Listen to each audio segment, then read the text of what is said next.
Hello everybody, it's vanburman here.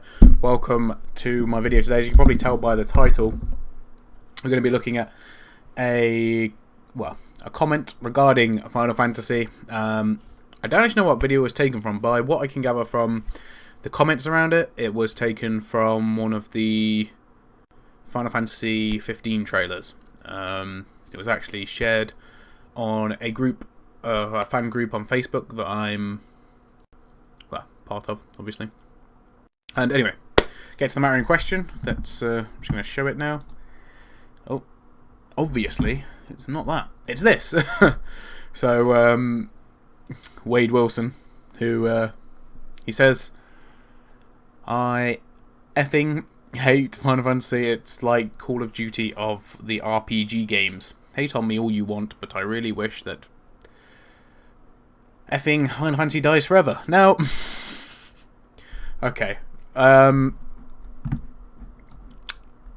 we're going to start with the obvious bit, which is, of course, I will say this just now, it could obviously just be a troll, you know, putting a comment on the video regarding it, which, yeah, okay, I'm inclined to believe that that's a possibility with this, but, you know, also, it's not unfeasible that someone could think that, though they are wrong. And I'm just going to talk a little bit about that. Basically, in Call of Duty, you know, you get one every year. It's a yearly franchise that Activision use and pump out like cash cows. Like it's a cash cow, even. Now, yeah, there's some similarities between Square Enix and with Final Fantasy. You know, they do rely heavily on the franchise and on the name and on the IP in order to sell the games. That much is true. I don't think Final Fantasy has all the bad elements of RPG games. Call of Duty obviously has many, well, as far as I'm concerned, bad elements of first-person genre games, and there are far more that I like as opposed to Call of Duty. Call of Duty is probably one of the bottom ones on the list, to be honest. Even though I'm not a huge FPS fan myself, as you're probably well aware.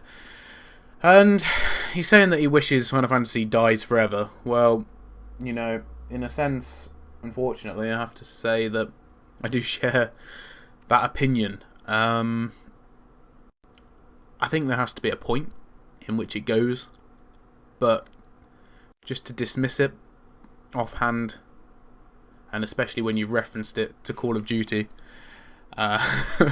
personally, I think that it's gone too far with that, and because it's that absurd, that's what leads me to believe that it is a troll rather than an actual genuine opinion. Although, you know, if you pick it apart, some elements of it are there, and you can sort of work around the issue to, you know, formulate a more sensible opinion. I don't really know how I feel about it. I just wanted to comment on that comment and say that it's over the top. I think it is without merit. You know, there are huge differences with that. The RPG, I suppose the RPG genre is massive, but it encapsulates such a large scope, whereas a first-person shooter is as such a first-person view with shooting elements in it, generally guns. And to be honest, you know, it's a more of a narrow genre. I mean, how much are you going to do with it, really? You know, you could say, yeah, there's a lot of differences between a Halo and a Call of Duty, but you're shooting at stuff with a gun, quite frankly, in its obviously most rudimentary form. But there you go. You know, it's difficult. It's a difficult one, because I agree with some aspects, but I just think it's ludicrous overall. Anyway, guys, thank you for watching. Let me know what you think of that comment, or unless you think I'm just talking a load of crap, and they're correct. I don't know. Anyway, I'll see you all very soon, guys. Thank you for watching.